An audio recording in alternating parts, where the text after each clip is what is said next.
Každý náš krok začíná chodidlem. Přesto na tuto klíčovou část těla často zapomínáme. Přitom postavení nohou při různých činnostech může ovlivnit zdraví kolen, kyčlí i páteře.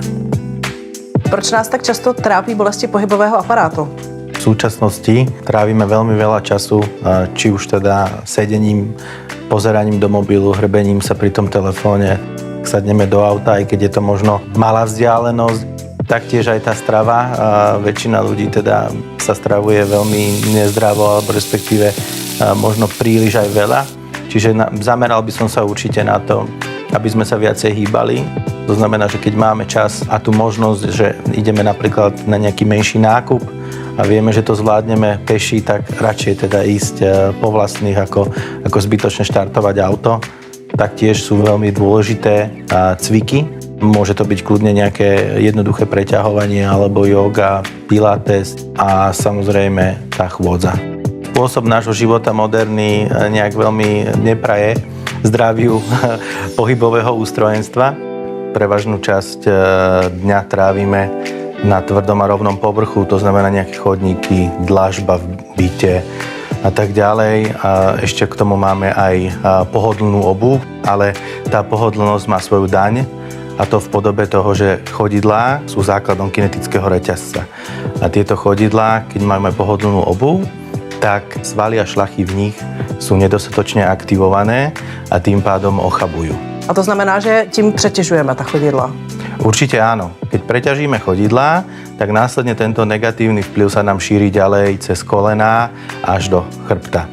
Najviac bolestí v súčasnosti, čo sa ľudia aspoň sťažujú, tak je to práve bolesť chrbta, alebo teda bolesť zad. A nie vždy si to spojíme hneď s chodidlami. Či môžeme chodidlům ulevit? Najlepšie im uľavíme tak, keď ich znova aktivujeme, to znamená, buď s ním budeme ich precvičovať, môžu to byť buď cviky teda rolovaním tenisovej loptičky, prípadne nejaké prvky automasáže, to znamená akupresúrne stláčanie tých chodidiel a tieto veci. A na druhej strane máme taktiež aj takú barličku v podobe dynamických vložiek. Tieto vložky pracujú s chodidlom tak, že vo vnútri tej vložky sa nachádza voda a táto voda stimuluje tie chodidlá a masíruje počas celej doby, ako vlastne stojíme na tých nohách. Čiže z tohto dôvodu si myslím, že tá starostlivosť vo forme cvičenia alebo prostredníctvom dynamických vložiek je účinnou metódou na uľavenie si a zbavenie sa bolesti. Je vhodné používať vložky do rôznych typů bod? Určite áno.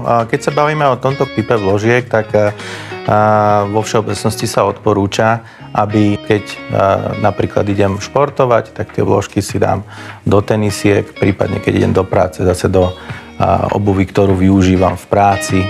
A z tohto dôvodu, teda ako som povedal, je fajn využívať tie vložky počas väčšiny dňa. Předpokládám, že tak, jak se staráme o boty, bychom se měli starat i o vložky do bot. Určite áno, možno by som povedal, že aj trochu viac. Aj keď tie vložky nie sú vidieť, tak je veľmi dôležité, aby vložky boli hygienicky čisté, pretože teda prichádzajú do kontaktu s chodidlom.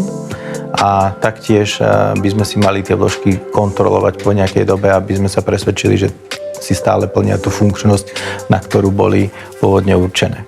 Aby nám vložky do bot správně fungovaly, tak asi by měly odpovídat té botě, do které je dáváme.